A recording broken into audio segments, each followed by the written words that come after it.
সরবরাহ কম থাকায় শরীয়তপুরের পালং মাছ বাজারে বেশি দামেই বিক্রি হচ্ছে ইলিশ। তবে সরবরাহ ভালো থাকায় সহনীয় পর্যায়ে রয়েছে চাষের মাছের দাম। মাছ বাজারের আরও খবর জানাতে যুক্ত হয়েছেন সহকর্মী কাজী মনিরুজ্জামান।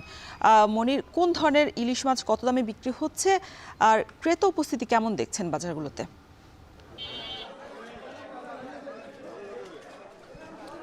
রওশন, ক্রেতা উপস্থিতি কিছুটা কম, আর নদীর মাছও কিন্তু আজকে সরবরাহ কম রয়েছে এই পালং বাজারে। ইলিশ বলা যায় যে 1 কেজির ওপরের কোনো ইলিশ বাজারে নেই। 800 থেকে 900 গ্রামের মধ্যেই ইলিশ রয়েছে এবং যেগুলোর দাম আমরা দেখছি যে 2700 থেকে 2800 টাকা কেজি দরে বিক্রি হচ্ছে। আর মাঝারি যেই ইলিশ রয়েছে সেই ইলিশটা বিক্রি হচ্ছে 400 গ্রাম থেকে যে ইলিশ 500 গ্রাম সেটা বিক্রি হচ্ছে 1600 থেকে 1800 টাকা কেজি দরে।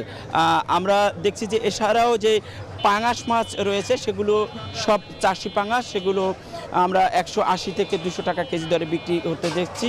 পাশাপাশি চাষি তেলাপিয়া সেটা একই দামে বিক্রি হচ্ছে 180 থেকে 200 টাকা কেজি দরে। নদীর কোনো চিংড়ি নেই, আমরা দেখছি যে চাষি চিংড়ি আকার ভেদে 600 থেকে 1000 টাকার মধ্যেই কেজি দরে বিক্রি হচ্ছে এবং চাষি রুই কাতল বিক্রি হচ্ছে 300 থেকে 550 টাকা কেজি দরে।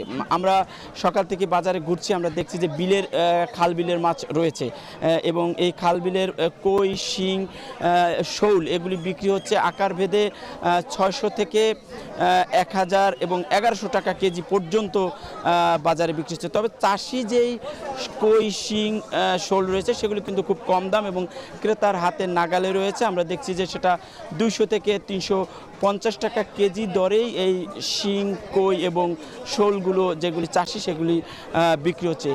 এই বাজারে কিছু নদীর বোয়াল রয়েছে, সেই বোয়ালগুলো আমরা লক্ষ্য করছি যে 1200 থেকে 1400 টাকা কেজি দরে বিক্রি হচ্ছে।